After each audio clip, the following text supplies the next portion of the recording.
त्याला कारण हे असं आहे, ज्यावेळी हा राजकारभार समाजासमाज आम्ही लग्न केलं ते राणी लक्ष्मीशी लग्न केलं आणि खरोखरच लक्ष्मीच्या पावलाने ती राजमाती आली खरी. पण आम्हाला पुत्र संतती नव्हती आणि पुत्र संतती नसताना आम्ही एका मगोमाग असे खूप विचारही केले, परंतु तरी देखील पुत्र संतती नव्हती. म्हणूनच एके दिवशी आम्हाला दत्तक म्हणून एक मुलगी सापडली आणि ती मुलगी आम्ही लहानाची मोठी केली. तिला लहान असताना सर्व काही देण्याचं आद्य कर्तव्य केलं. तिच्या दोन बोटांना धरून लहानाचं मोठं करताना अनेक आडेवेडे आले, अनेक संकट देखील आली, पण ती संकट ह्या उभ्या हाताने जगण्याचं कामही केलं. परंतु आज तिचं नाव ठेवलंय कला आणि ती कला म्हणून आली आहे खरी. पण ती एकाच क्षणी लक्ष्मीच्या पावलाने तीही माझ्या मागे आली आणि ती आल्यानंतर माझ्या बायकोला म्हणजे लक्ष्मीला एक मुलगी झाली आणि तिचं नाव ठेवलंय मी कमल. कमल आणि कला अशा दोन मुलींना मी लहानाचा मोठा करताना कसल्याही गोष्टीची कसूर ठेवली नाहीये आणि म्हणूनच आतापर्यंत त्या येण्याची मार्ग प्रतीक्षा करतोय करा. परंतु आता त्या लहानाचा मोठाही झालाय आणि त्यांच्यासाठी मी आज एका मुलीसाठी वरही पाहिलाय, तो म्हणजे कमल. या मुलीसाठी मी इंद्रनगरीचा राजा इंद्रनाथ याला वर म्हणून आचरण केले आहे. बघूया या दोन मुलींची वाट पाहणं हेच माझं आद्य कर्तव्य होय. जशी धडकते चटक चांदणी, जशी धडकते चटक चांदणी, राजहंस गामिनी सुंदरी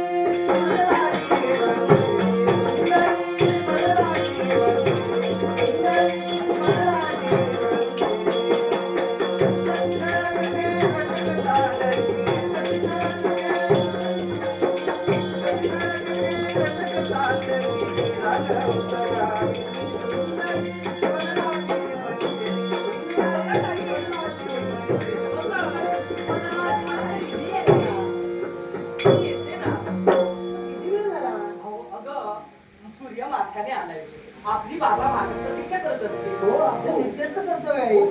कला आपल्या नित्याचं कर्तव्य, बाबांचा आशीर्वाद घ्यावा. हो, त्यानंतर पुढील कर्तव्य.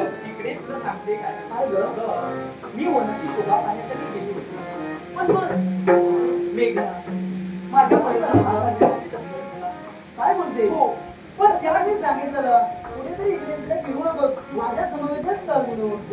पण त्याचा बंधू इंद्रनाथ तिथे आले आणि माझ्या काहीचं रक्षण झालं, नाहीतर माझं काय झालं असतं मलाच माहित नव्हतं. काय म्हणते? तुझ्यावर काय संकट आलं नाही? तुझ्यासारखंच माझ्यावरती संकट आलं बघा. ब्रह्मा राक्षस आला आणि त्याच्यानंतर की आमचा सर सेनापती चंदन आला आणि त्याने माझं रक्षण केलंय. जाऊ दे, झालं ते विसरून जा. बाबांची जनसेवा करावी. बाबाने तू हात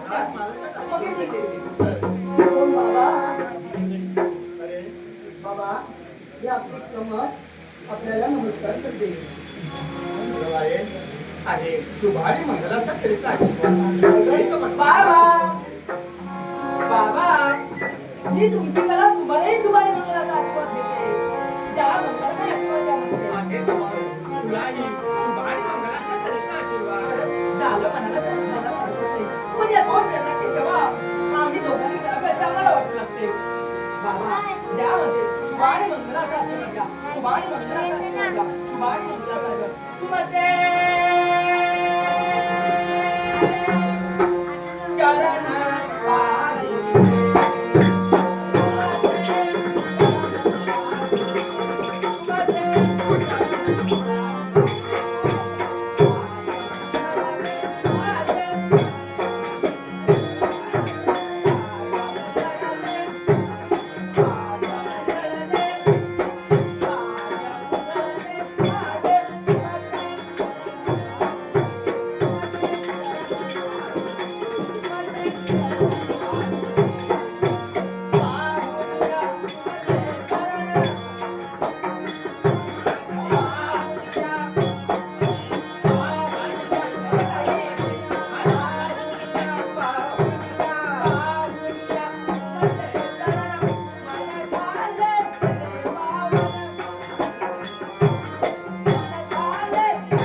मला समाधान व्हायला हरकत नाही. बाबा मी एक सारखं विचार करते. कोण कमाल आपला चेहरा एकदम आजूबाजूला का दिसतोय?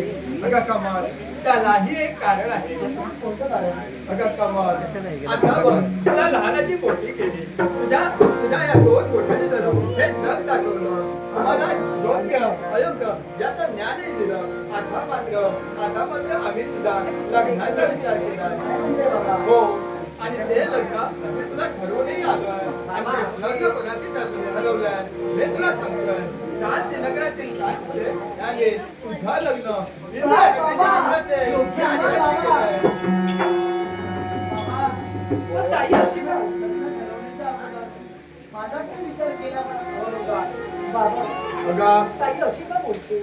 बरोबरच आहे अगं कला हिला लहानाची मोठी केली आणि हिला आजपर्यंत लहानाची मोठी करून वाढवलं ते ह्या गोष्टीसाठी माझ्या कुठल्याच निर्णयाचा हिला ठाम बाबा आजपर्यंत तुमच्या वचनाच्या बाहेर मी केव्हाच गेली नाही. बघ बाबा लग्न ठरवण्याच्या अगोदर मला विचारलं असतं तुम्ही बाबा नक्कीच आपल्याला सांगितलं असतं. अगं कोणताही बाप आपल्या मुलीचा योग्य तोच विचार करतो कधी अयोग्य विचार केला नाही आणि काय त्या मुलात कमी आहे योग्य नीती आणि नियमाचं पालन करणारा इंद्रनगरीतील इंद्रसेन आहे तो. बाबा तुमच्या वचनाला मी नक्कीच होकार दिला असता पण नाही बाबा मी त्याला वचन देऊन मी ताई अशी का बोलते ग?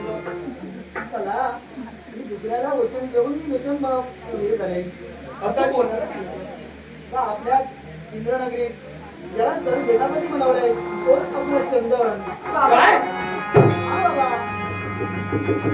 बाबा ताई अगं ज्यासाठी मी तुला लहानाची मोठी केली होती यासाठी अगं तो पायाचा पाणी आहे हेही तुला लक्षात येत नाही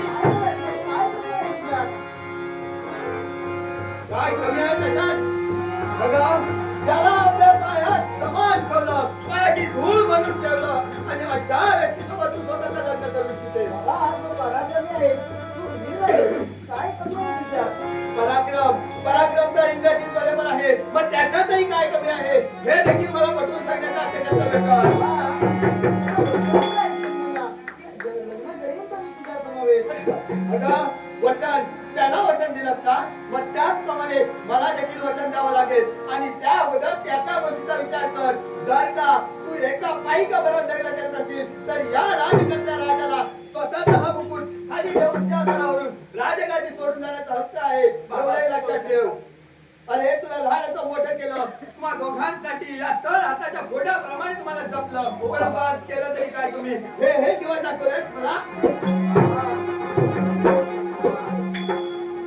बाबा, सांग ना बाबांना. अगं बाबा ऐकणार नाही. हा गं. अगं ते मित्र ना खूप चांगले आहेत. त्यांच्याशी भेटू करशील ना तुझं भाग्य उजळत म्हणायला हरकत नाही. हा, हो, मी तुला सांगते, मला नक्कीच माहित नव्हतं. बाबा माझं लग्न ठरवणार आहे आणि असं मला माहिती असतं तुम्ही चंदनला वचन नाही दिलं असतं हो, गं. ताई, बाबांच्या आधी पण एकदा का नाही या बापाचा विचार केलास का नाही या बापाचा विचार बाबा, केलास आजपर्यंत तुम्ही मला लहानाची मोठी केली. मग जी कुठल्या गोष्टीला कमतरता ठेवली होती तुला गोष्ट मागितली ती मला बाबा तुम्ही दिली. मी विचार केला की नक्कीच माझ्या वचनाला बाबा तयार होतील.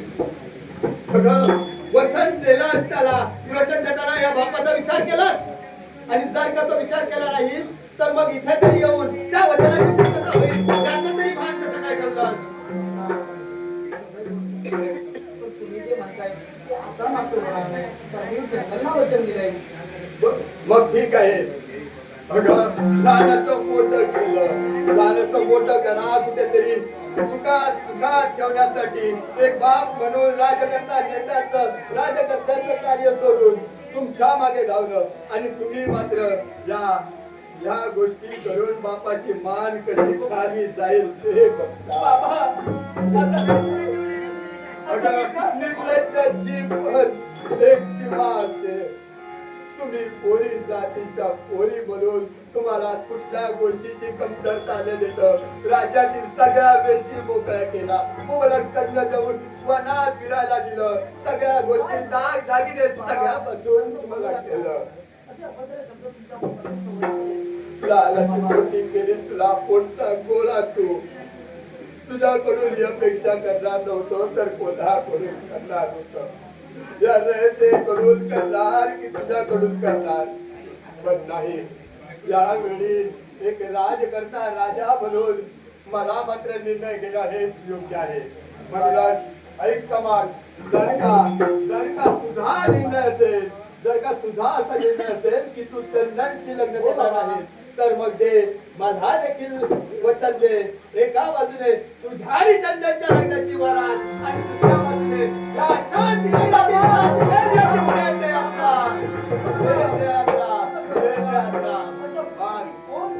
नाट्य रसिक रंजन पाडावे यांनी श्रेयस आराध्य चव्हाण जात वादक यांना हे लाख मोलाचं बक्षीस दिले त्रिमूर्ती दशावतार नाट्यमंडळ तळगाव शळवणेवाडी यांच्या वतीने संगीताच्या वतीने बक्षीचा स्वीकार आणि जे आराध्य चव्हाण यालाही हे बक्षीस दिले लाख मोलाचं बक्षिसाचा स्वीकार करू